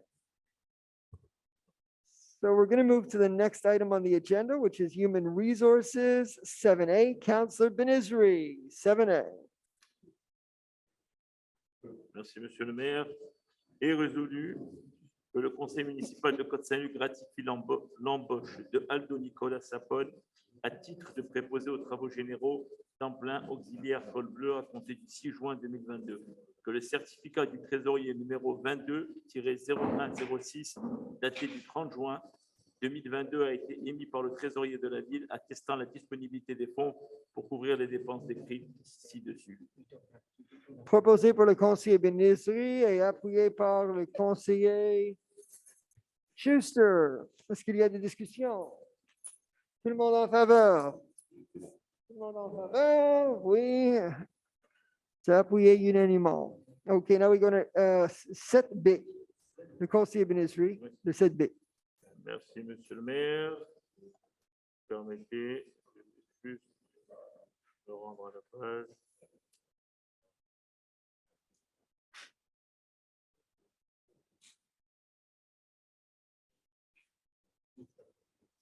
Yeah. Thank you. Alors, est résolu que le conseil municipal de Côte Saint-Luc ratifie l'embauche de Ethan Feckenbaum à titre de préposé aux travaux généraux temps plein auxiliaire col bleu à compter du 13 juin 2022. Que le certificat du trésorier numéro 22-0107 daté du 30 juin 2022 a été émis par le trésorier de la ville attestant la disponibilité des fonds pour couvrir les dépenses décrites ci-dessus. C'est proposé par le conseiller Benizri, appuyé par le conseiller Burku. Oh, le conseiller. C'est correct pour ça. OK. Est-ce qu'il y a des discussions? Tout le monde en faveur? Appuyé unanimement. Et maintenant, on va aller au numéro 7, c'est le conseiller Early. 7C. Thank you. Merci, Monsieur le maire. Be it resolved that Côte Saint-Luc City Council approves the hiring of Bhavisha Patel as an environmental technician, full-time permanent white-collar position effective June 13, 2022 and that treasurer certificate number 22-0108 dated June 30th, 2022 has been issued by the city treasurer attesting to the availability of funds to cover the described expenses. Okay, moved by Counselor Erdely, seconded by Counselor Benizri. Any discussion? Yeah, so just to share, so Bavisha, we welcome Bavisha to the city of Côte Saint-Luc as our new environmental technician. This is a replacement for a position that was open when the previous person left to work in a different city. But Bavisha comes with a lot of experience and qualifications in terms of a bachelor's in science in environmental biology and applied ecology. We hope, of course, she'll continue to help the city, which has done, done great things in leaps and bounds in terms of reducing the amount of waste and being more green-minded. And hopefully, she'll continue to help us keep on the right path. Thank you. Thank you, Counselor Erdely. It's been moved and seconded. All in favor? Okay, it's carried unanimously. We go to 7D. 7D would be Counselor Benizri. Merci, Monsieur le maire. Est résolu que le conseil municipal de Côte Saint-Luc ratifie l'embauche de Normand Rouleau à titre de mécanicien temps plein permanent col bleu à compter du 13 juin 2022. Que le certificat du trésorier numéro 22-0109 daté du 30 juin 2022 a été émis par le trésorier de la ville attestant la disponibilité des fonds pour couvrir les dépenses décrites ci-dessus. Merci. Proposé pour le conseiller Benizri, appuyé par le conseiller Erdely. Est-ce qu'il y a des discussions? Non? C'est tout le monde en faveur. Tout le monde en faveur. C'est appuyé unanimement et on va aller maintenant au numéro 7E. C'est Andy, le conseiller Schuster. Merci, Monsieur le maire. Be it resolved that Côte Saint-Luc City Council approves the hiring of Irene LaHaye as Recreation Coordinator, full-time supernumerary position, effective June 6, 2022. That Treasurer's Certificate number 22-0111 dated June 30th, 2022 has been issued by the City Treasurer attesting to the availability of funds to cover the described expenses. Moved by Counselor Schuster, seconded by Counselor Kajowski. Any discussion? Thank you, Mr. Mayor. Just that Irene has plenty of experience having worked for the town of Hampstead and has come on in a fixed position, helping out with our recreation department. Excellent. Welcome, Irene. Moved and seconded. All in favor? Carried unanimously. And now we move on to F, Counselor Schuster. 7F. Thank you, Mr. Mayor.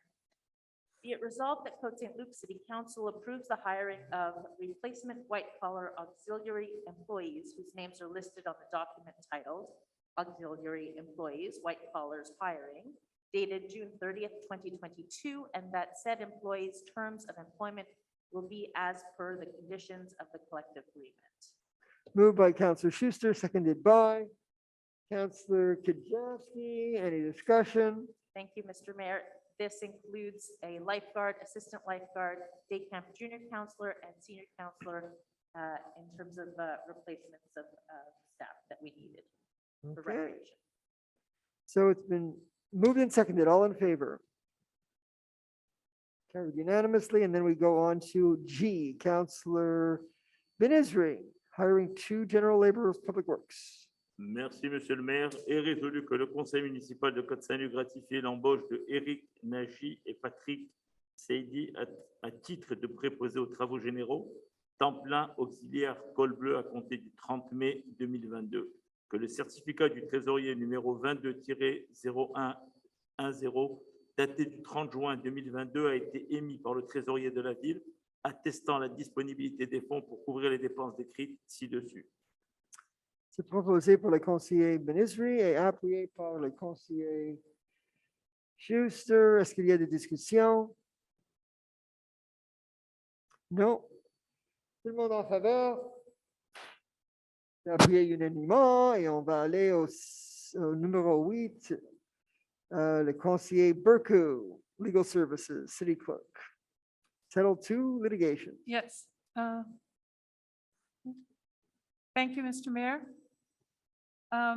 Be it resolved, I think I have to read the preamble when it says that the preamble is part. So this is an authorization to pay the city's insurance deductible for its errors and emissions policy. Whereas the following two litigations, Intact Company Assurance versus Lawrence Cohn and Duvel Developments Limited, Court Docket 517-104-190-189 for the amount of $757,156.95, and Chubb Insurance Company of Canada versus Solly Kaduri, Cambridge Court West Condominium, Les Développements du Bel Limité, Lawrence Cohn, defendants, and Les Développements du Bel Limité, plaintiff in forced interventions versus the City of Côte Saint-Luc, defendant in forced intervention, Court Docket 517-103-326-181 for the amount of $264,625.44 were respectively filed, collectively known as the files, whereas the files have now formally been settled out of court in principle, and whereas the city's aggregate insurance deductible for the incident forming the object of the files is $25,000 and must be paid. Sorry, my glass is fogging up. Be it moved and resolved that the preamble of this resolution forms a part thereof is cited hereinafter, that the City of Côte Saint-Luc Council hereby authorizes settlement of the files, and in so doing, payment in the amount of $25,000 representing the city's insurance deductible to give effect to the above-mentioned settlements. The council hereby authorizes the city manager, director of legal services, and the city clerk of the city's general counsel to sign any document to give effect to the foregoing, including but not limited to quittance, and any document which authorizes payment of the insurance deductible for the files, that the treasurer's certificate number 22-0105 dated June 22nd, 2022 has been issued by the city treasurer attesting to the availability of funds to cover the above described expenses.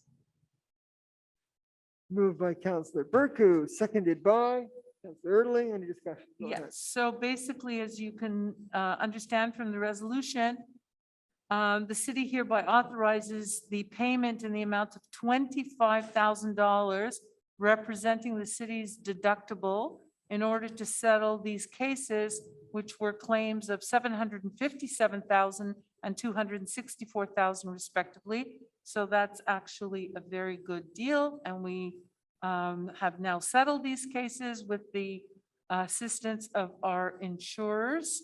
And I guess that puts an end to claims that have been languishing before the courts for over 5 years, right? So this is a very good settlement, and we thank our legal department headed by Jonathan Schechter for arriving at this settlement. Thank you. Okay, so that's been moved and seconded. All in favor? Opposed? No. Carried unanimously, and now we move on to public safety. 9A, Councillor Erdeling. Thank you, Mr. Mayor. Be it resolved that bylaw 2312-1 entitled bylaw 2312-1, amending bylaw 2312 entitled bylaw concerning graffiti in order to prohibit the maintaining of graffiti on private property and to amend the amounts associated with infractions, be and is hereby adopted. Moved by Councillor Erdeling, seconded by Councillor Kujawski. And any discussion? Go Yeah, ahead. so if I may, so to share, Côte Saint-Luc already had a bylaw that said, of course, it was illegal to tag, to graffiti, to mark up a building located, well, both on private, of course, and public property. Now, what the amendment to the bylaw, the main point is that it makes it illegal to preserve graffiti on one's property. In other words, to allow graffiti to stay there. Our goal is to keep the city clean. What I can say is that, the reason we have to adopt laws like this is because sometimes certain owners lack common sense, if I can say that. Now, common sense would dictate if there's graffiti on your building, you should probably clean it up, because if you don't, other graffiti artists will continue to come and will tag it. We know that the city level, if graffiti is not cleaned up quickly, it invites others to do the same. However, there are certain building owners who were not removing the graffiti and allowed it to stay sometimes for, well, for weeks, months, even years, I hate to say. So what this does is it gives the city another tool in its arsenal to work with landlords, with building owners. And of course, we'll ask them first and send warnings to have them clean up the graffiti. But if they do not, it allows us to fine them. It allows the city to fine the owner of a building until they remove the graffiti. Although again, we hope that it'll be done without the use or need for fines. But like I said, it gives us another tool in our arsenal to keep the city clean and beautiful. So that's just a summary of the changes to the bylaw. Thank you, Mr. Mayor. Thank you. So that was, yes, it's been moved and seconded. All in favor? Okay, carried unanimously, and we've done that as discussed earlier in the meeting. Now it's done. Now we'll go to 9B, Councilor Berkeley. The cinema Yeah, cinema. towers. Cinema, Okay. filming in our city. Filming in our city. Excellent. So be it resolved that bylaw 2598 entitled bylaw 2598 to regulate cinematographic and advertisement filming on the territory of the city of Côte Saint-Luc be and is hereby carried and adopted. Moved by Councilor Berku, seconded by Councilor Schuster. Any discussion on filming in our city? Right, so basically, we are hereby authorizing the production of motion picture features, television programs, commercial television, music videos, advertising photos, etc. in Côte Saint-Luc based on certain conditions and pre-requirements that will be approved based on an application process. And there are, forms to be completed. And once the forms are completed, certificate of authorization will be granted. And also, whoever is doing the filming is going to have to give proof that they have liability insurance and respect all our safety and security requirements. So we adopted a bylaw, which is pretty much in keeping with what is generally accepted in other municipalities. But we felt we had to regulate it because, you need to have some control over who's filming and how much nuisance it can cause to the neighbors. So that's another thing. The neighbors are going to be advised before the filming crews are setting up, so that at least that, we can take that into account. Thank you, Councilor Berku. So it's been moved and seconded, I believe. Moved by Councilor Berku and seconded by this one. Where am I here? This one was seconded by Councilor Schuster. All in favor? Carried unanimously. Now we move to Public Works. 10A, Councilor Erdl. Collection disposal of residential material. Thank you, Mr. Mayor. Be it resolved that bylaw 2537-1 entitled bylaw 2537-1, amending bylaw 2537 entitled bylaw to regulate the collection and disposal of residual materials in order to amend the provisions of the regarding waste collection, be and is hereby adopted. Moved by Councilor Erdl, seconded by Councilor Benizri. Any discussion? So I'll share some of the key components. Actually, before I do, I'll share a minor change in the bylaw from the previous version. There was an error or an omission that was updated just since the last reading, whereas we updated the definition of the black bin, which was previously a bin with a capacity of 120 or 240 liters. We added the city-approved container with a capacity of 360 liters, regardless of the color, for the collection of garbage, which is something we've used for some residents who already had purchased a 360-liter bin, some using black or green. So that's just an update since the previous version. But the main substance of the updates to the bylaw are this. The goal is to reduce the amount of waste going to landfill. In Côte Saint-Luc, over the last few years, we've more than tripled the diversion And we've reduced the waste going to landfill by about 40%. But of course, the goal is to continue to reduce that by 50% or even 60% if possible. So what we are saying is residents need to put all their waste in the black bin. So they cannot put waste aside. And of course, the reason is most of the waste, about 80% of the material that is produced, is either recyclable or compostable. So if residents are doing it properly, they'll have very little garbage. Now, that being said, we also recognize that there's times where you might have a little bit of extra waste. I could share, I'm doing some renovations in my home, and it's sometimes a struggle to put everything in the bin. So because of that, the city is offering two solutions. One is the opportunity for a resident to rent an extra bin for a small period of time. So if they have a big event, if they have renovations or whatnot. And the other is the opportunity to purchase surplus bags. So these are extra bags if you have excess waste. These can be purchased. So they're not yet available, just to mention that.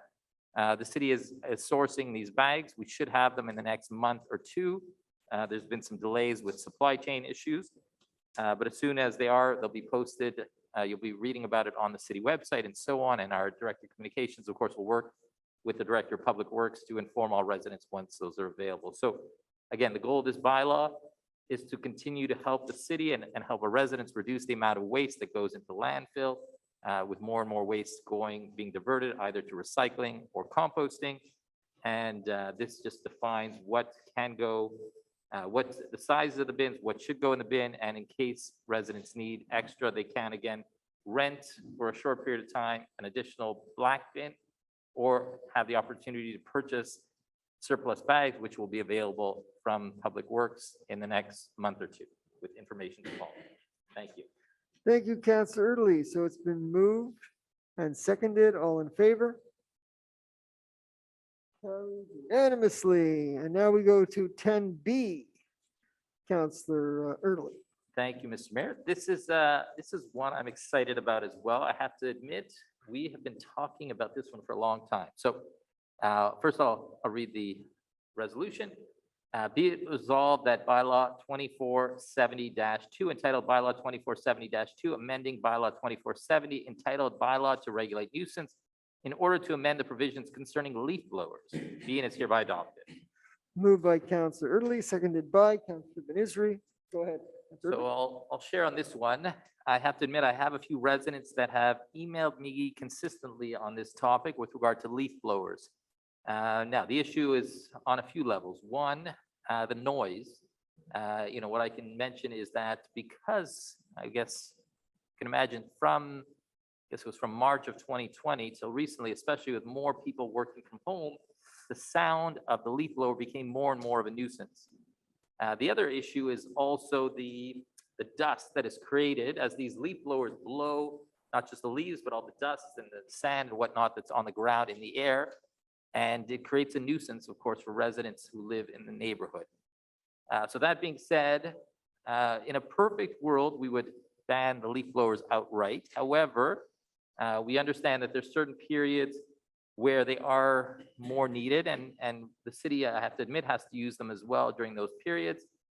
So these are right at the beginning of let's say, as we're in the spring or the fall, but they will be banned for the months of June, July, and August. And obviously, we'll see how that goes. If we see there's a need to expand it, that's something we can revisit. But for now, residents will not be able to use it during those summertime period from June, July, August. They will be able to use them again in the fall. They will be able to use them in the spring for some cleanup. But we hope this will set a tone for residents to minimize their use. And just to mention, they are only able to use them between 8 a.m. and 4 p.m. So not, of course, before 8 in the morning and not after 4 p.m. in the evening. So that is the main change in this updated bylaw. Thank you, Mr. Mayor. Thank you, Councillor Erdely. It's been moved and seconded. All in favor? Carried unanimously. And now we move to item 10C. Councillor Ben-Isri. Merci, Monsieur le maire. Est résolu que le conseil municipal de la ville de Côte Saint-Luc octroie par la présente un contrat à USD Global Incorporé pour l'achat de 385 bacs bruns en matière compostable pour un montant total de $36 267 plus les taxes applicables. que les dépenses décrites soient financées par le revenu différé de la ville, subvention de redevance, que le certificat du trésorier numéro 22-0104 en date du 21 juin 2022 a été émis par le trésorier de la ville attestant la disponibilité des fonds pour couvrir les dépenses décrites. OK, proposé pour le conseiller ministre et appuyé par le conseiller Early. 385 new brown bins. Boy, we're gonna have people composting. Any discussion? Let's get more people composting, reduce waste. Councilor Early. Well, I'll just add, I believe, well, Councilor Benizer mentioned, but just to reiterate, that the funding for this comes from what's called the redevance. So this is an additional amount the city receives from the provincial government.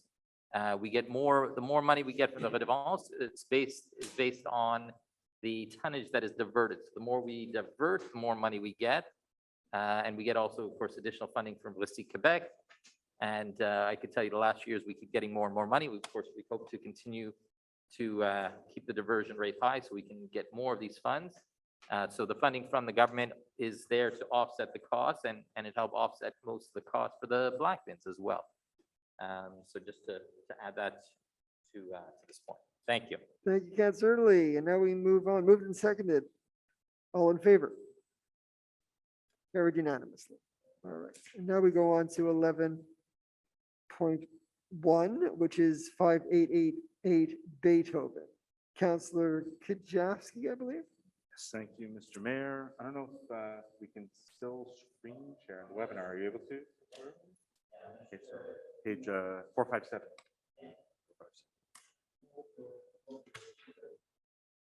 Okay, perfect. Thank you. All right. So be it resolved that the site planning and architectural integration program showing a third floor enlargement and facade modifications to a detached single-family dwelling on lot 1560778 and prepared by Ariel Aaron, architect, for the Planning Advisory Committee meeting of June 14, 2022, be approved according to the provisions of Chapter 14 of Bylaw 2217 of the City of Côte Saint-Luc. Okay, moved by Councilor Kajewski, seconded by Councilor Schuster. I'm just, is this Beethoven? Yes, This is it is. Beethoven, yeah. Any discussion? Okay, so this is a facade modification project at 5888 Beethoven, which was very well received by the Planning Advisory Committee.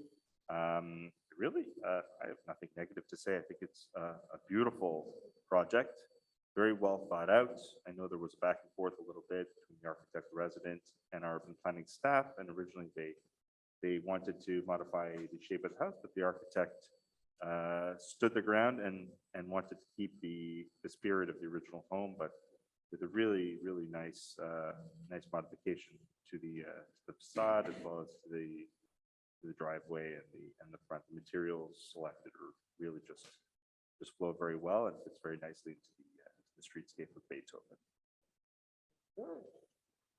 So it's been moved and seconded. All in favor? Carried unanimously. And now we go to Mozart, which is being deferred to the October meeting. I don't know if we have an exact date, Councillor. October 13th. Okay. And now there's a stance on issues to be presented to the next. Yes, yes. Sure. One, Mozart, October 13th. moved by Councilor Berku, seconded by Councilor Kajewski. All in favor? It's deferred. She didn't even realize you moved it. Okay, but she did. That's it. When you keep on talking, you're just doing it. You're doing it. Okay, stance on issues to be presented at the next AGLO. Okay, so Councilor Kajewski, you can do it. Councilor comes in the back still. Will do. Okay. Be it resolved that council take the following stance in view of any agglomeration council meetings to be held in August 2022 as follows. To authorize mayor or his duly authorized replacement to make any decisions he deems necessary, he or she deems necessary and in the best interest of the city of Côte Saint-Luc and its residents regarding the items on the agenda of the agglomeration council meetings to be held in August 2022 based on the information to be presented during those meetings. Thank you, Counselor Kajowski, seconded by, whoever wishes, Counselor Schuster. Great. All in favor? All in favor of the Aglo resolution carried unanimously. And now we move to other business, which is a resolution on the conservation of federal lands.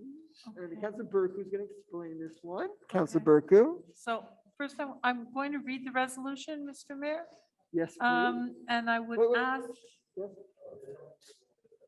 I think you can, well, okay, let me read it first and then Sure. we can put Okay. up the map, I guess. Okay.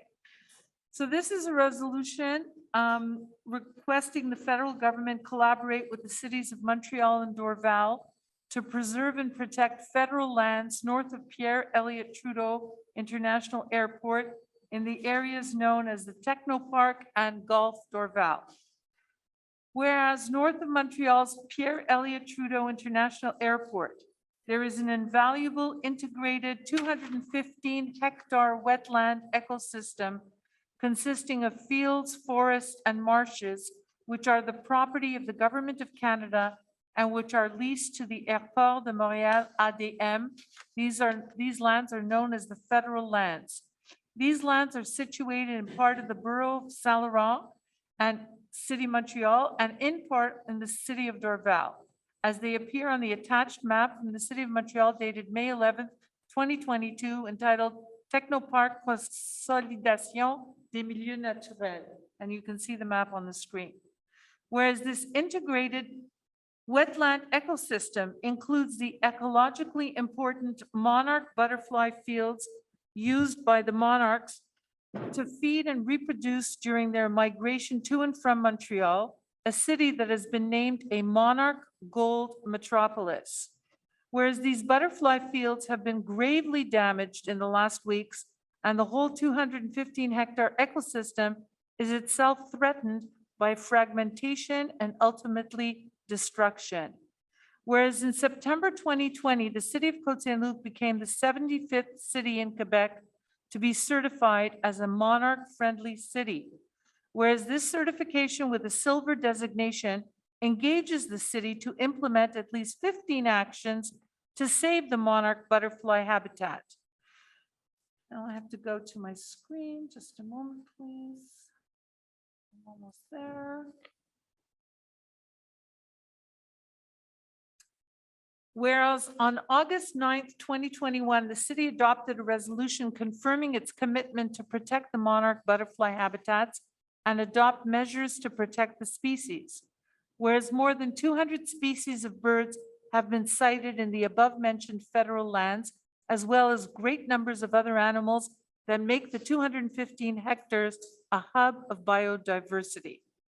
Whereas the cities and towns on the island of Montreal are all striving to redress the deficit in protected natural spaces compared to other Canadian cities, and this large marshland and riverine ecosystem composed of 215 hectares of rare wildlife habitats is the size of Mount Royal Park.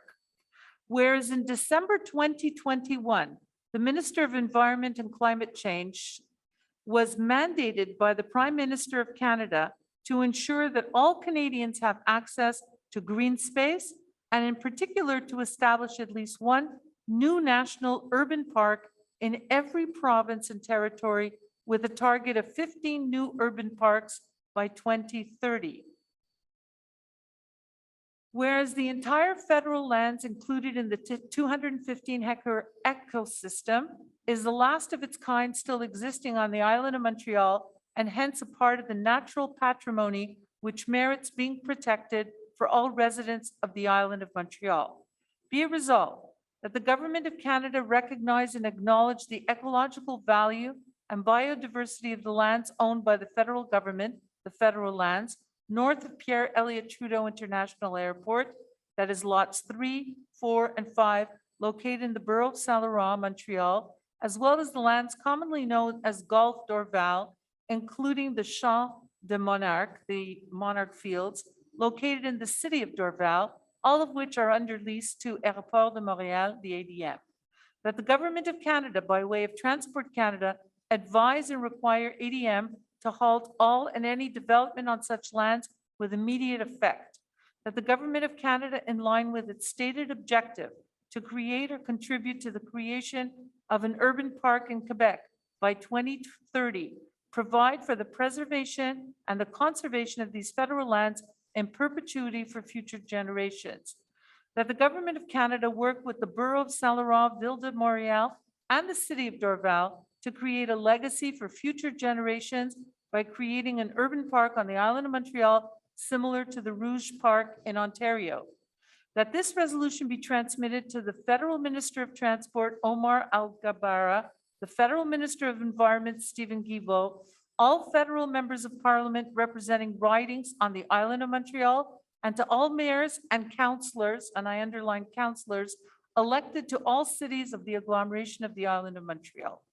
Thank you. And of course, we will have the resolution in French. I do have a draft version, but this is now the version that I'm presenting, the English version I'm presenting. Thank you, Councillor Berku. Seconded by Councillor Erdely. Any more discussion? Yes, yeah. So what I want to say is, this is basically why I'm a city councillor. I mean, when you see that the federal government owns 215 hectares, that the ADM goes in and cuts down like in cold blood, like really without any regard for the monarch butterfly, just completely raises the field. And you know that the Government of Canada is committed by mandate. The Prime Minister has said to Guilbeault in a letter of mandate, each minister gets a mandate letter. And in that mandate letter, and I just quoted it, the minister, Guilbeault, was instructed, mandated to create 15 new urban parks across Canada by 2030. And, you know, here we are in 2022, we have to react. We cannot just let it go. And I consulted with the mayor of Saint Laurent, I consulted with the mayor of Dorval. We are going to ask all our colleagues across the island, all the mayors and councillors, to do the same thing and ask the federal government to do the right thing. And the right thing is to preserve that marshland, that wetland, that monarch field, the habitat of all the animals. I mean, we've reached a point where, yes, the technical part is important, the airport is important, all these things are important, but we also know that we have reached the point that we have to protect the green space we have on the island in the urban environment. So there are many, many elected officials out there who have reacted to what happened a couple of weeks ago. And I think that now it's time for the federal government to be responsible and to consolidate these natural spaces and to allow the creation of a legacy park in that area. And of course, it's complementary to the technopark. The technopark can continue to operate, but and Golf Dorval will somehow be modified, I guess. I discussed this also with the mayor of Dorval, but we need to find a way to preserve the natural spaces that we have, because this is the legacy that we're going to be leaving future generations. So I'm very pleased, and I really thank the council for, you know, allowing us to do this at the last minute, but it was an effort of, you know, teamwork and collaboration, and we have to work together in order to make things like this happen. Thank you very much. Thank you. So it's been, okay, Councillor Erdely. Thank you, Mr. Mayor. I won't repeat what Councillor Berku said, but I just want to take a moment to thank Councillor Berku for bringing this to our attention. And it's, you know, I have to admit, it wasn't something that was on my radar, but I appreciate her sharing with us. The fact is, I mean, we know that the number of monarch butterflies in the population has reduced by about 90% over the last few decades, you know, to a fraction of what it was 20, 30 years ago. to the point where it is an endangered species, and we want to make sure to protect it and protect the biodiversity in the grasslands, in the fields, on the island of Montreal and around. And of course, we hope as well one day that we'll be able to finalize and be able to fully protect the Meadowbrook Golf Course as a green space as well. And if there is, if they're looking for urban parks, whether they're federal or provincial or municipal, we hope one day that that could be the future for Meadowbrook as well. So thank you to Councilor Burku and Ren for bringing this, and I support this resolution 100%. Thank you. So that's been moved and seconded. All in favor? Carried unanimously, and we now move on to the last item of the second question period. If there's any questions, first of all, do we have any? Do we have any second questions?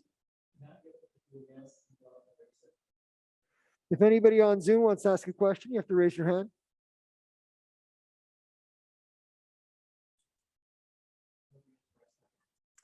Okay, so I'll call for adjournment.